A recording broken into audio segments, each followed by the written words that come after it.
ज्यों का त्यों ये ज्ञान वेद से प्रवाहित होकर उपनिषदों के माध्यम से गीता में प्रस्तुत हुआ।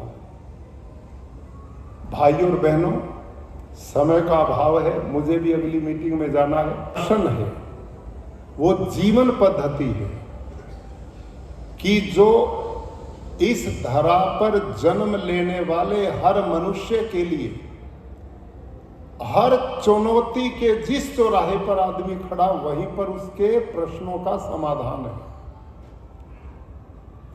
यह ग्रंथ आध्यात्म, भौतिकवाद, जीवन का कोई भी क्षेत्र है, वहीं पर व्यक्ति का पथ प्रदर्शन करने वाला महान ग्रंथ है। कृष्ण केवल नाम नहीं है, वो योगेश्वर भी है, वो बहुत बड़े योगी हैं।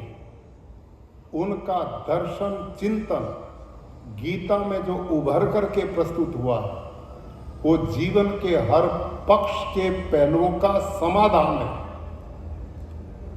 जीवन में माता और भाइयों, सबसे बड़ा दुख का जो किसी के जीवन में समय तो मृत्यु है।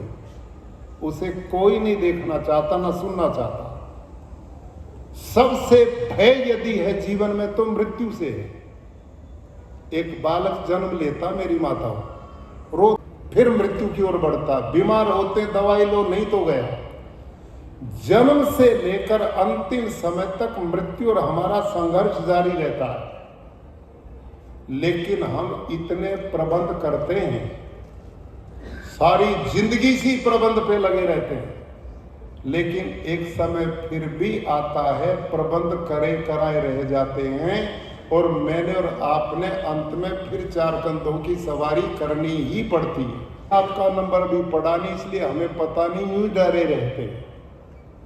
दुनिया में केवल एक ग्रंथ है मेरी माता और बहनों और भाइयों, वो है योगेश्वर भगवान कृष्ण का गीता, कि जो हमें जीवन की सबसे दुखी करने वाली परिस्थिति को भी इसी जन्म में इतने जबरदस्त मनोवैज्ञानिक भाव से मृत्यु के भय से मुक्त करने की शक्ति रखता है, वो केवल और केवल गीता।